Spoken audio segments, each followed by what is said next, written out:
Hello guys, welcome back to my YouTube channel. അപ്പോൾ ഞാൻ ഇന്നൊരു രസകരമായിട്ടുള്ളൊരു കഥയായിട്ടാണ് വന്നേക്കുന്നത്. രസകരം എന്ന് പറഞ്ഞാൽ എൻ്റെ ജീവിതത്തിൽ സംഭവിച്ചിട്ടുള്ള കാര്യവും പിന്നെ എൻ്റെ കൊച്ചു കാണിച്ച കാര്യവും കൂടെ ഏകദേശമൊക്കെ ഒരു സാമ്യമുള്ളൊരു കഥയാട്ടോ ഞാനിന്ന് പറയാൻ പോകുന്നത്. കാരണം നമ്മുടെ സ്വഭാവം തന്നെയാണ് നമ്മുടെ മക്കൾക്കും കിട്ടിയേക്കുന്നതെന്നൊക്കെ പറയുകയല്ലേ. തമാശയ്ക്കാണേലും അങ്ങനെയൊക്കെ പറഞ്ഞാലും ചിലതിലൊക്കെ സാമ്യമുണ്ട് കേട്ടോ. അപ്പം ഞങ്ങളുടെ രണ്ടുപേരുടെയും കഥയായിട്ട് എന്തെങ്കിലും സാമ്യം ഉണ്ടെങ്കിൽ നിങ്ങളൊന്ന് ദൈവത്തെ ഓർത്തൊന്ന് കമൻറ്റ് ചെയ്യണം കേട്ടോ. കാര്യം വേറെ ഒന്നുമല്ല, കഴിഞ്ഞ ദിവസം കുഞ്ചിനെ പനിയായിട്ട് ഞങ്ങൾ ഈരാറ്റുപേട്ട ആശുപത്രിയിൽ പോവാം. അപ്പോൾ നമ്മളിവിടുന്ന് പോകുന്നത് ഏകദേശം 8:30 ആകുമ്പോഴാട്ടോ ബസ്സിനാണ് പോകുന്നത്. അപ്പോൾ 8:35 ബസ് കടന്നു പോകും. അത് കഴിഞ്ഞിട്ട് 9:20 ബസ്സുള്ളൂ. അപ്പോൾ ആ ബസ്സിന് വേണ്ടി ഞങ്ങളിങ്ങനെ വെയിറ്റ് ചെയ്തുകൊണ്ടിരിക്കുക കേട്ടോ. കാരണം 8:40 ബസ് പോയി. അത് കഴിഞ്ഞപ്പോഴത്തേക്കും കൊച്ചു പറഞ്ഞു, എനിക്ക് വിശക്കും അമ്മയെന്ന് പറഞ്ഞു. അവൾ കാപ്പിയൊന്നും കുടിക്കാതെയാണ് ഇറങ്ങി പോകുന്നത് കേട്ടോ. അപ്പോൾ വിശക്കുവാണെങ്കിൽ നമുക്ക് ചായ കുടിക്കാം എന്ന് ഞാൻ അവളോട് പറഞ്ഞു. അപ്പോൾ അവൾ പറഞ്ഞു അവൾക്ക് പൊറോട്ട വേണമെന്ന് പറഞ്ഞു.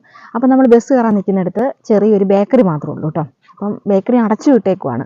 അപ്പോൾ ഞാൻ ഓർത്ത് ഇച്ചിരി ചായ മേടിച്ച് കൊടുക്കാം, എന്തെങ്കിലും കടിയും കഴിക്കാൻ കൊടുക്കാമെന്ന് ഓർത്തപ്പം ചെന്ന് നോക്കിയപ്പോൾ തലേദിവസത്തെ കടിയും ഒക്കെ ആയിരിക്കുന്നത്. അപ്പോൾ ഞാൻ പറഞ്ഞു, എന്നൊരു കാര്യം ചെയ്യാം, പൊറോട്ട ഇവിടെ ഇല്ല, അമ്മ പേട്ടയിൽ ചെല്ലുമ്പം ടോക്കൺ എടുത്തിട്ടിരിക്കുമ്പോൾ നമുക്ക് പോയി ക്യാൻറ്റീനിൽ പോയി പൊറോട്ട കഴിക്കാം എന്ന് ഞാൻ കൊച്ചിനോട് പറഞ്ഞു.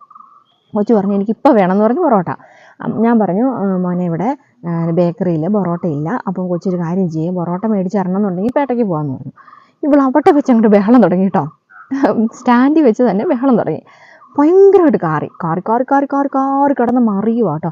ബസ് വരാൻ 3 മിനിറ്റ് എങ്ങാണ്ടേ ഉള്ളൂ കേട്ടോ. കാരണം 9:17 ആയി. 3 മിനിറ്റോടെ കഴിഞ്ഞ് ബസ് വരും. എൻ്റെ ദൈവമേ മതി, എന്ത് ചെയ്യുമെന്ന് അറിയത്തില്ല. എന്താണെങ്കിലും കാറ് കുവി ഞാൻ ബസ്സിൽ കയറ്റി. ബസ്സിൽ കയറി കഴിഞ്ഞപ്പോൾ ബസ്സിൽ കിടന്ന് മറിഞ്ഞ് കാറുക കേട്ടോ. എല്ലാ മനുഷ്യരും, ഫ്രണ്ടിൽ നിൽക്കുന്ന മനുഷ്യരും പുറകിൽ നിൽക്കുന്ന മനുഷ്യരും എല്ലാം എന്നെ നോക്കുക കേട്ടോ. എന്നെയും കൊച്ചിനെ മാറി നോക്കും. എന്തിനെ കൊച്ചു കിടന്ന് കരയുന്നതെന്ന് അറിയണ്ടേ. അപ്പോൾ എൻ്റെ ഒരു ഫ്രണ്ട് പറഞ്ഞു, അവൾ വണ്ടിയിലുണ്ടായിരുന്നു, അവളെന്നോട് പറഞ്ഞു, എടി നീ മിക്കവാറും കൊച്ചിനെ തട്ടിക്കൊണ്ട് പോകുമെന്ന് എല്ലാവരും വിചാരിക്കൂടി, ഈ കൊച്ചി ഇങ്ങനെ കിടന്ന് കാറിയിട്ടുണ്ടെങ്കിൽ. ഞാൻ എന്താ കാര്യമെന്ന് ചോദിച്ചു. ഞാൻ പറഞ്ഞു, ഞാൻ ഇങ്ങനെ പോലെ ചെയ്തടി, ക്യാൻറ്റീനിൽ അവിടെ കൊണ്ട് ക്യാൻറ്റീനിൽ പോയി പൊറോട്ട മേടിച്ച് കൊടുക്കാമെന്ന് പറഞ്ഞു, അന്നേരം തൊട്ട് കിടന്ന് കാറുന്നതാന്ന് പറഞ്ഞു കേട്ടോ. കൊച്ചു കിടന്ന് ഭയങ്കര ബഹളം വെച്ച് കൊച്ചിൻ്റെ ചെരുപ്പെല്ലാം എടുത്ത് എറിഞ്ഞു കേട്ടോ ബസ്സിലേക്ക്. അത് കഴിഞ്ഞപ്പോഴത്തേക്കും ബസ്സിൽ ആ ചേച്ചിമാരൊക്കെ, അവിടെയുള്ള ചേച്ചിമാരൊക്കെ ചെരുപ്പ് പെറുക്കി എനിക്ക് തന്നു കേട്ടോ. എന്നിട്ട് കൊച്ചു കാറി കൂവി ലാസ്റ്റ് രേഖയുടെ കയ്യിലേക്ക് അവൾ പോവാട്ടോ ചെയ്തേ. രേഖയുടെ കയ്യിലേക്ക് പോയിട്ട് രേഖ എഴുന്നേറ്റ് നിൽക്കുമായിരുന്നു ബസ്സിൽ. ഭയങ്കര തിരക്കായിരുന്നു. അപ്പോൾ കൊച്ചിനെയും കൊണ്ട് കയറി വന്നതുകൊണ്ട് മാത്രം എനിക്ക് ഇരിക്കാൻ സീറ്റ് കിട്ടി കേട്ടോ. അന്നേരത്തേക്കും അവൾ അവിടെ ഇരുന്ന് ഒരു വല്യമ്മയുടെ കയ്യിലേക്ക് ഇവളെ അങ്ങ് കൊടുത്തു കേട്ടോ. ഞാൻ നോക്കുമ്പോൾ ഇവൾ ആ വല്യമ്മയുടെ അടുത്ത് പോയിരുന്നു. പേട്ടയിൽ ചെല്ലുന്നവരെ അവളെ വല്യമ്മയുടെ അടുത്തിരുന്നു കേട്ടോ. അത് കഴിഞ്ഞപ്പോഴത്തേക്കും പേട്ട ചെന്ന് സ്റ്റാൻഡ് എത്താറായപ്പോഴത്തേക്കും ഞാൻ ഇവളെ കയ്യിൽ നിന്ന് മേടിച്ചു, വല്യമ്മയുടെ കയ്യിൽ നിന്ന് കേട്ടോ. അന്നേരം തൊട്ടിക്കൊച്ച് പിന്നെയും കയറാൻ തുടങ്ങിയേ. ഇവിടെയിരുന്ന് പൂരം കാർച്ച. അപ്പോൾ ഈ PMCയിലേക്ക് പോകുന്ന വഴിക്കാണ് ഹോട്ടൽ വിന്നറുള്ളത്. അപ്പോൾ ഞാൻ ഇവളോട് പറഞ്ഞു, എൻ്റെ മോനെ നമുക്കെന്നാൽ ഇവിടെ കയറി കഴിക്കാമെന്ന് പറഞ്ഞു. കൊച്ചിന് വേണ്ട, വാശി വന്നാൽ ഭയങ്കര വാശിയാണ്. അവൾ കാറി ബഹളം വെച്ച് ഞങ്ങൾ ഒരു വിധത്തിൽ PMC വരെ ചെന്നു.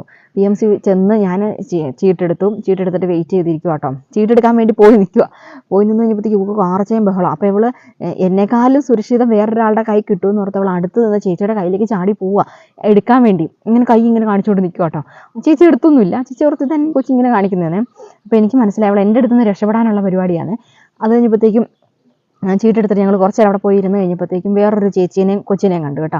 അപ്പോൾ ആ ചെറുക്കൻ കൊച്ചി ചുമ്മാ ഒന്ന് കൈ നീട്ടിയപ്പോഴത്തേക്കും ഇവൾ ആ കൊച്ചിൻ്റെ കയ്യിലേക്ക് പോയി. എന്നിട്ട് അവൾ അന്നേ പോരാ നേരം വരെ ആ കൊച്ചിൻ്റെ കൂട്ടുകൂടി നടക്കുമായിരുന്നു കേട്ടോ. അപ്പോൾ അതിൻ്റെ ഇടയ്ക്ക് അവളുടെ മൂടൊന്ന് മാറിയ സമയത്ത് ഞാൻ ചോദിച്ചു, എന്നാൽ മോനെ നമുക്ക് അവിടെ പോയി ക്യാൻറ്റീനിൽ പോയി നമുക്ക് കാപ്പി കുടിച്ചാലോ എന്ന് ചോദിച്ചു കേട്ടോ. അപ്പോൾ അവൾ പറഞ്ഞു പോയേക്കാന്ന് പറഞ്ഞു. ഞാൻ കൊണ്ടുപോയി പൊറോട്ടയൊക്കെ മേടിച്ച് കൊടുത്തു. വളരെ ഹാപ്പിയായിട്ട് തിരിച്ചു വന്നു കേട്ടോ.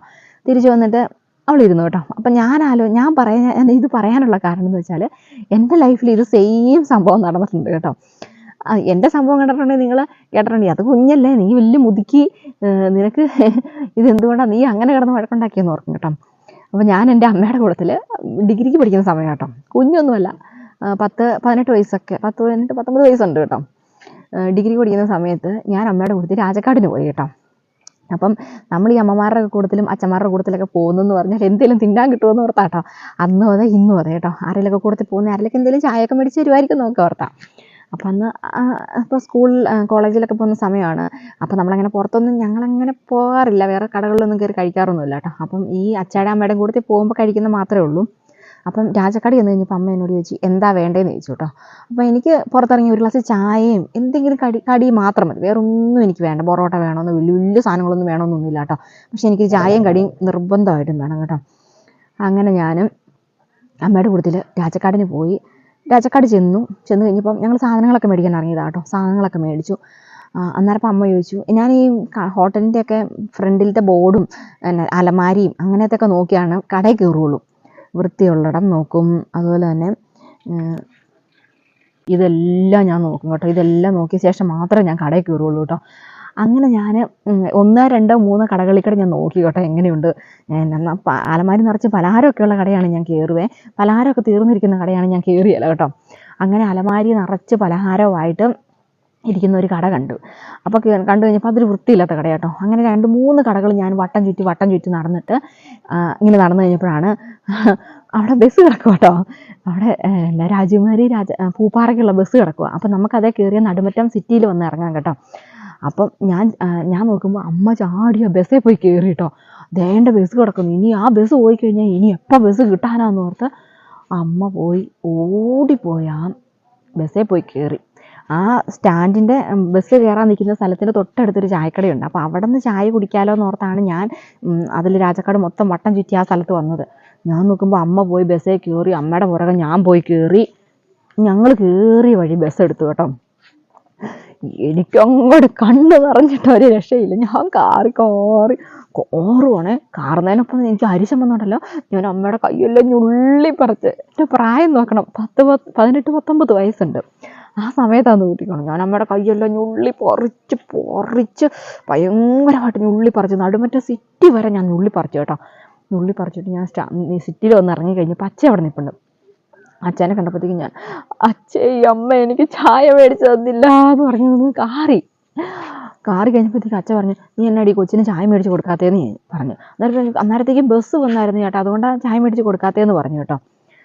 ശരിക്കും ഞാൻ സിറ്റിയിൽ നിന്ന് കാറി. അച്ഛൻ പറഞ്ഞു സാരമില്ല ബാ നമുക്ക് പോയേക്കാന്ന് പറഞ്ഞ് നടുമറ്റത്ത് ഒരു പുളിക്കുമാലിക്കാരുടെ ഒരു കടയുണ്ട് കേട്ടോ, ചായക്കട. അവിടെ കയറി അച്ഛൻ എനിക്ക് 2 പഴംപോളി 1 ഗ്ലാസ് ചായ മേടിച്ച് തന്നു കേട്ടോ. അങ്ങനെ ഞാൻ കൃതാർത്ഥയായി കേട്ടോ. അപ്പം ഞാൻ അത് പറയാൻ കാരണം എന്ന് പറഞ്ഞാൽ കുഞ്ചി അങ്ങനെ കാണിച്ചപ്പോൾ നമ്മൾ കാണിക്കുന്ന ഓരോ കാര്യങ്ങൾ അന്നേരം ശരിക്കും ഓർമ്മ വരുന്നത്. അതുപോലെ തന്നെ അച്ഛൻ പണ്ട് എന്നെ കൊണ്ട് ഏലക്കായോ കുരുമുളകോ എങ്ങാണ്ട് വിൽക്കാൻ വേണ്ടി പോയി. അന്നെങ്ങാണ്ട് അതിനൊക്കെ വിലക്കുറവാണ് കേട്ടോ. ഏലക്കായ്ക്കും കുരുമുളകിനൊക്കെ ഇച്ചിരിയൊക്കെ എങ്ങാണ്ടേ ഉണ്ടായിരുന്നുള്ളൂ. വിൽക്കാൻ പോയി. അന്നേരമാണ് ഞാൻ കടയിൽ കസാര കണ്ടു കേട്ടോ. കസാര കണ്ടു കഴിഞ്ഞപ്പോഴത്തേക്കും എനിക്ക് കസാര വേണം, ഒരു ചുമന്ന കസേര. ഞാനാണെങ്കിൽ വഴക്കുണ്ടാക്കി. അച്ഛയുടെ കയ്യിലാണെങ്കിൽ പൈസയും ഇല്ല. പൈസ ഇല്ലാതെ എങ്ങനെയാണ് കസാര മേടിക്കുന്നത്?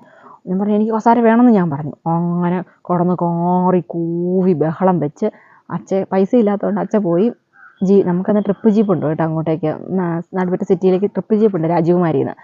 ട്രിപ്പ് ജീപ്പയിൽ കയറി ഇരുന്ന് ഞാൻ അച്ഛനെ ഞുള്ളിപ്പറിച്ച്, അച്ഛൻ പറയും കണ്ണിക്കട പൊന്നീച്ച പറക്കുന്ന പോലത്തെ ഞുള്ളാ തന്നിരുന്നത്.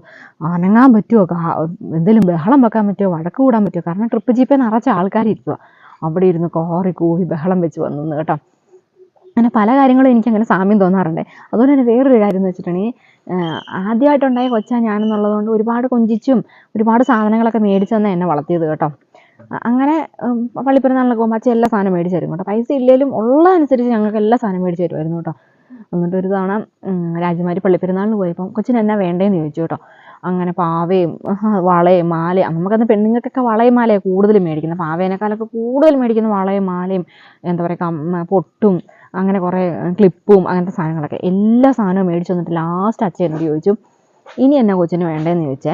അന്നേരം ഞാൻ വേറൊന്നുമല്ല ഞാൻ പറഞ്ഞത്, പള്ളിയുടെ മണ്ടയിൽ നിന്ന് അങ്ങോട്ട് കെട്ടിയിരിക്കുന്ന തോരണമില്ലേ, അതാ ഞാൻ പറഞ്ഞത്. എനിക്ക് ആ പള്ളിയുടെ മണ്ടയിൽ കെട്ടിയിരുന്ന തോരണം പറിച്ചു തരുമെന്ന് പറഞ്ഞു. അച്ഛൻ പറഞ്ഞു എന്നാൽ കൊച്ചി ഇനി പോരേട്ടാ, നമുക്ക് വീട്ടിൽ പോയേക്കാന്ന് പറഞ്ഞ് വിളിച്ചുകൊണ്ട് പോകുന്നേട്ടാ. എന്ന് വെച്ചാൽ ഇപ്പോഴാണേലും പറഞ്ഞ കളിയാണ് കേട്ടോ. എന്തോരം മേടിച്ചു തന്നാലും പന്തലടിച്ചു തരാൻ പറഞ്ഞതാണ് ഞാൻ. അതുകൊണ്ട് ഒന്നും മേടിച്ചു കൊടുക്കാൻ കൊള്ളുകയല്ലേ, അമ്മയാണേലും പറയും കേട്ടോ. അപ്പം ഇതായിരുന്നു കേട്ടോ. അപ്പം ഞാനിപ്പോൾ ആലോചിക്കുക, നമ്മളിപ്പോൾ ഓരോ ഘട്ടങ്ങളിലൂടെ കടന്നു പോകുമ്പോഴാണ് നമ്മൾ പഴയ കാര്യങ്ങളൊക്കെ ഓർക്കുന്നത്. നമ്മളെങ്ങനെയായിരുന്നു, നമ്മൾ നല്ലതായിരുന്നോ എന്ന്. അപ്പോൾ ഇവർ പറയുമ്പം അച്ഛയോടും അമ്മയോട് ഇപ്പോഴും ഞാനിങ്ങനെ അവരെന്നോട് ഇങ്ങനെ പറഞ്ഞു ഇങ്ങനെ കാണിച്ചെന്നൊക്കെ പറയും. അച്ഛൻ പറയുമ്പോൾ അത് ആവശ്യമാണ്, അത് നീ ഞങ്ങളുടെ അടുത്ത് കാണിച്ചത് കൊണ്ടാണെന്ന് പറയും കേട്ടോ. അപ്പോൾ ഇന്നത്തെ വീഡിയോ ഇത്രയേ ഉള്ളൂ കേട്ടോ. അപ്പോൾ എല്ലാവർക്കും വീഡിയോ ഇഷ്ടപ്പെട്ടെന്ന് കരുതുന്നു. ഇഷ്ടപ്പെട്ടാൽ ലൈക്ക് ചെയ്യുക, ഷെയർ ചെയ്യുക, കമൻറ്റ് ചെയ്യുക, സബ്സ്ക്രൈബ് ചെയ്യുക. Tata bye bye, see U.